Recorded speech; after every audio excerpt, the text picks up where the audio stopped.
అదే RTV app వార్తల్ని క్షణాల్లో చదివే అవకాశం ఉంటుంది. ఒక న్యూస్ పేపర్, ఒక టెలివిజన్ ఛానల్ మీ చేతుల్లో ఎప్పుడూ ఉంటాయి. మేమెంతో మా వాటా అంటూ దాదాపు 3 దశాబ్దాలుగా సాగిన పోరాటం ఎట్టకేలకు సత్ఫలితాలను ఇచ్చింది. సుప్రీంకోర్టు చారిత్రక తీర్పునిచ్చింది.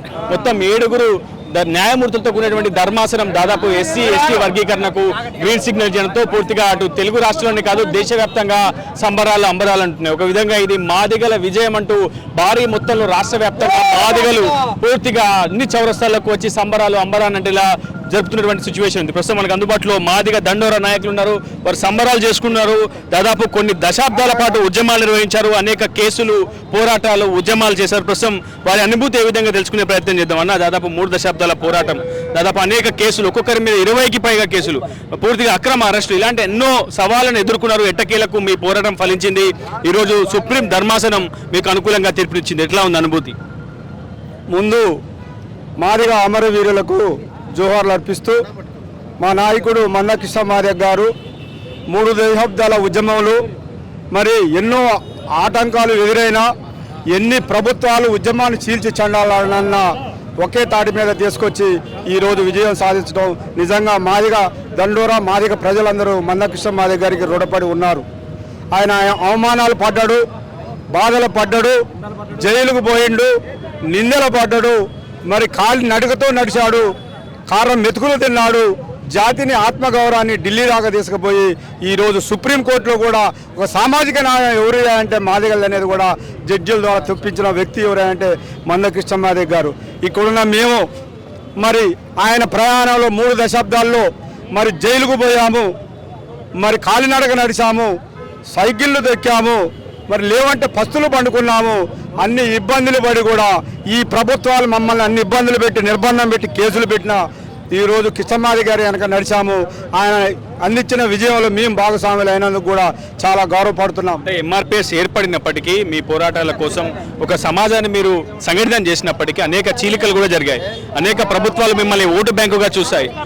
ఎన్నికలు వచ్చిన ప్రతిసారి ఎస్సీ వర్గీకరణ అంశం తెర మీదకి రావడం, ఆ తర్వాత కనుమరుగైపోవడం జరుగుతుండేది. కానీ ప్రస్తుతం అటు కేంద్ర ప్రభుత్వం కావచ్చు పూర్తి స్థాయిలో ఎంఆర్పిఎస్ ఉద్యమానికి కూడా మద్దతు పలికినటువంటి సిచ్యువేషన్ కనిపిస్తోంది. సో వెంటనే రాష్ట్రాలు కూడా, రాష్ట్ర ప్రభుత్వాలు కూడా ఎస్సీ వర్గీకరణ అమలు చేయాలని పెద్ద ఎత్తున డిమాండ్ కూడా వ్యక్తం చేస్తున్న నేపథ్యంలో ప్రభుత్వానికి ఎటువంటి సూచనలు, మీరు ఎటువంటి డిమాండ్లు వ్యక్తం చేస్తున్నారు? ప్రభుత్వాలు మాకు భిక్షగా రాలేదు, పోరాటాలు చేస్తేనే కృష్ణమాదిగ గారి నాయకత్వంలో కేంద్ర ప్రభుత్వం కూడా దిగొచ్చి ఈరోజు వర్గీకరణకు సమర్థించడం జరిగింది. ఈ ప్రభుత్వాలు మరి కొన్ని ప్రభుత్వాలు ఉద్యమాన్ని చీల్చడానికి కానీ ఉద్యమ నాయకుల మీద నిర్బంధం పెట్టడానికి కూడా కొన్ని ప్రభుత్వాలు ప్రయత్నం చేశారు. అయినా వాళ్ళ వల్ల కాలేకపోయినాయి.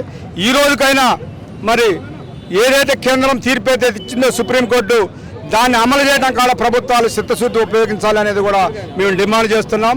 ఇందులో బాధపడ్డ వాళ్ళం ఈ జిల్లా అధ్యక్షుడు కానీ, మేము కానీ, ఈ మహిళా అధ్యక్షురాలు కానీ, మేమందరం ఎంతోమంది నాయకులు, రాష్ట్ర నాయకులు, జిల్లా నాయకులు జైలు జీవితాలు గడిపిన వ్యక్తులు ఉన్నారు.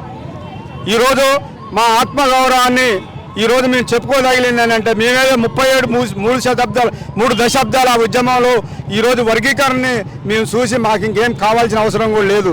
మేము మంత్రులు కావాల్సిన అవసరం లేదు, ఎమ్మెల్యేలు కావాల్సిన, మాదిగ జాతి ప్రయోజనం కోసం గెలిచిన నాయకుడు మాదిగ జాతి ఎమ్మటే ఉండడానికి ఈ 30 సంవత్సరాల ఈ సుప్రీంకోర్టు తీర్పు అనేది కూడా ఆ ప్రభుత్వాలకు కూడా చెంపపెట్టుగా మేము చూపిస్తున్నాం. కృష్ణమాదిగ గారి నాయకత్వంలో భవిష్యత్తులో ఏ ఉద్యమం ఉన్నా ఆయన వెనక నడవడానికి మేము అందరం సిద్ధంగా ఉన్నాం. దానికి మేము అందరం కట్టుబడి. స్వాతంత్రం వచ్చి 76 ఏళ్ళు అవుతుంది, కానీ ఇప్పటికీ మాదిగలు చెప్పులు కుట్టేందుకు, డప్పులు కొట్టేందుకు మాత్రమే పరిమితం అవుతున్నారు. ఇప్పటికే సామాజిక వివక్షకు మాదిగలు గురవుతున్నారు. సో ఇప్పుడు వచ్చినటువంటి ఎస్సీ వర్గీకరణ అంశం మీకు ఎటువంటి మేలు చేయబోతుందని మీరు భావిస్తున్నారు? 30 ఏళ్ల సామాజిక ఉద్యమంలో గౌరవనీయులు మానశ్రీ మందకృష్ణ మాదిగ గారి నాయకత్వంలో సుదీర్ఘ పోరాటం చేసిన చరిత్ర సమాజానికి తెలుసు. సమాజ అండదండలతోటి ఈ 30 ఏళ్ళు మేము సుదీర్ఘ పోరాటం చేశాము. అందుకు సమాజానికి మేము రుణపడి ఉంటామని చెప్పేసి కృష్ణమాదిగ గారి పక్షాన మేము తెలియజేస్తా ఉన్నాం. ఇవాళ చారిత్రాత్మకమైన తీర్పు. ఇవాళ యావత్ భారతదేశం ఇలా ఒకవైపు చూస్తూ ఉన్నది. చూసింది ఉదయం 10:30 నుంచి. అక్కడ 7 సభ్యుల ధర్మాసనం మెజారిటీ గల మన సుప్రీంకోర్టు జడ్జీలో 6+1 తోటి మెజార్టీ తోటి, అంటే 6 సభ్యుల ధర్మాసనం ఇది సామాజిక న్యాయం అని చెప్పేసి మా ఎస్సీలలో వెనకబడిపోయినటువంటి వర్గాలకు న్యాయం జరగాలని చెప్పేసి అది రాష్ట్రాలకి వెసులుబాటు కల్పిస్తూ ఇవాళ సుప్రీంకోర్టు ప్రధాన న్యాయమూర్తి గారు సంచలనమైన తీర్పునిచ్చారు.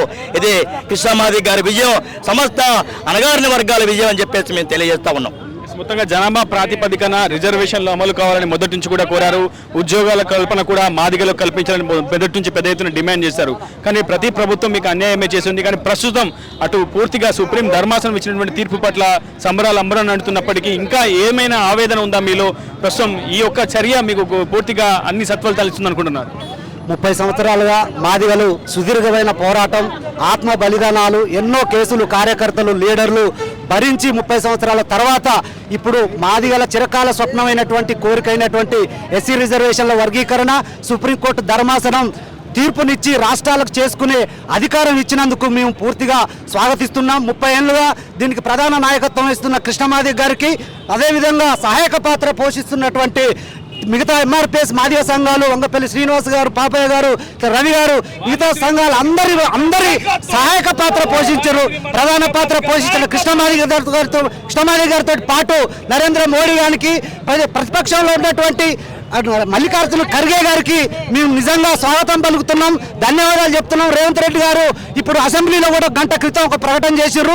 ఈ భారతదేశంలో మొట్టమొదటిసారిగా ఈ తెలంగాణ అనేది అమలు చేస్తాం, ఆర్డినెన్స్ తీసుకొస్తామని చెప్పి అన్నందుకు మేము స్వాగతిస్తూ ఉన్నాం. వర్గీకరణ గతంలో సపోర్ట్ చేసిన పార్టీలందరికీ కూడా మాదిగల పక్షాన మేము ధన్యవాదాలు తెలియజేస్తున్నాం. అదేవిధంగా ఇప్పుడైతే డిఎస్సి ఎగ్జామ్స్ జరుగుతూ ఉన్నాయి.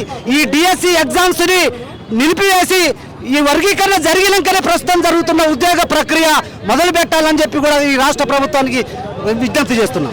కొంతమంది మహిళా నేతలు కూడా ఉన్నారు, వారు కూడా మాదిగా రిజర్వేషన్ కోసం పోరాటం చేశారు. అక్కడ చెప్పండి, ఈ ఎంతో కాలంగా పోరాటం చేశారు. సో ఎట్లాంటి సిచ్యువేషన్ అప్పట్లో ఉండేది? ప్రస్తుతం వాళ్ళంతా కూడా హర్షాతిరేకాలు వ్యక్తం చేసినటువంటి పరిస్థితి కనిపిస్తుంది. సో ఎంతో మంది దివ్యాంగులు కూడా ప్రస్తుతం ఈ పోరాటంలో పాల్గొన్నటువంటి పరిస్థితి ఉంది. సో ఎట్లా అనిపిస్తుంది బ్రదర్? నువ్వు మాట్లాడు. దివ్యాంగుడు అయినప్పటికీ మీరు కూడా ఉద్యమంలో భాగస్వామ్యం అయ్యారు. ఈ రోజు మీకు సుప్రీంకోర్టు ఇచ్చినటువంటి తీర్పు ఏ విధంగా అనిపిస్తుంది? నేను ఇనుప ఉపేందర్ని. ఈ యొక్క ఉద్యమ పోరాటం 30 సంవత్సరాల నుంచి చాలా ఎంతో కష్టపడ్డారు. మాకు చాలా ఆనందంగా, సంతోషంగా ఉన్నది. మాకు వికలాంగులమైనప్పటికీ ఎగిరి గంతేయాలన్న ఆశ ఉన్నది, కానీ ఆ యొక్క అనుభవం అది లేదు. చాలా ఆనందంగా, సంతోషంగా ఉంది ఈ యొక్క రిజర్వేషన్ పోరాట సమితి సాధించినందుకు. దీనికి ప్రత్యేకంగా కృష్ణన్నకి తల వంచి, అన్న పాదాలకి శిరస్సు వంచి నా యొక్క సంపూర్ణంగా నేను కృతజ్ఞత తెలియజేస్తున్నాను. మీరు ఫైనల్ గా చెప్పండి, ఒక సమయంలో మందాకృష్ణ మాదిగ కూడా పార్టీలో చేరిపోతున్నారు, ఇతర రాజకీయ పార్టీని స్థాపిస్తారు, వేరే పార్టీతో కుమ్మక్క అయిపోయారు.